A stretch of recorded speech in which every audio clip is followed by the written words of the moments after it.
aynu ka hormarnay xog xasaasi ah oo soo baxaysa ayaa muujinaysa in ciidamo iyo saraakiil taabacsan Maxamed Cabdulaahi Farmaajo madaxweynihii hore ee Soomaaliya ay la wareegeen gobolka Gado isla markaana ay diideen qof ka socda Jubbaland iyo Xasan Sheekh Maxamuud in halkaasi uu tago.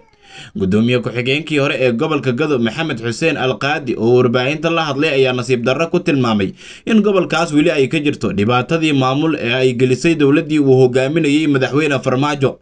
gudoomiye Alqaadi ayaa sheegay in dad reer Gado ah ay weli dhibano u yihiin xildhibaan Cabdulaahi Kulane oo loo yaqaano Kulanajiis sida uu hadalka u dhigay iyo taliyaha ciidanka dhulka Generaal Biixi oo weli ka arrimiya gobolka Gado sida uu sheegay.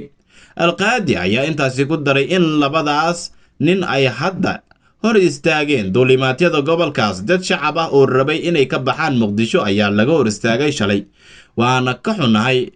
waxaa weli socda xaalad aad aan u wanaagsanayn oo gobolka Gado ka jirta ayuu yiri.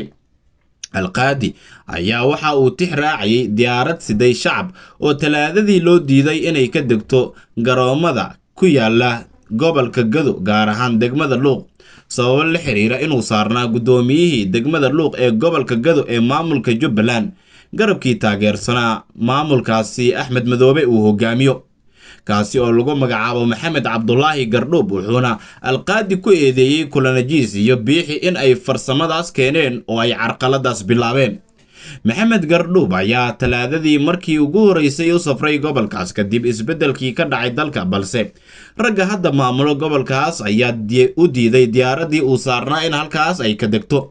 Alqaadi wuxuu nasiib darro ku tilmaamay isbedelka dalka ka dhacay inuusan weli gaarin gobolka Gado oo dhibaatadii maamul ee dowladda Farmaajo ay ka taagan tahay, waxaana loogu baaqay madaxweyne Xasan Sheekh Maxamuud inuu la yimaado farsamo culayska uga dulqaadi karo shacabka Gado. ay tilmaamayaan siyaasiyiinta qaar in markaasi xaalad xun ay ku jiraan.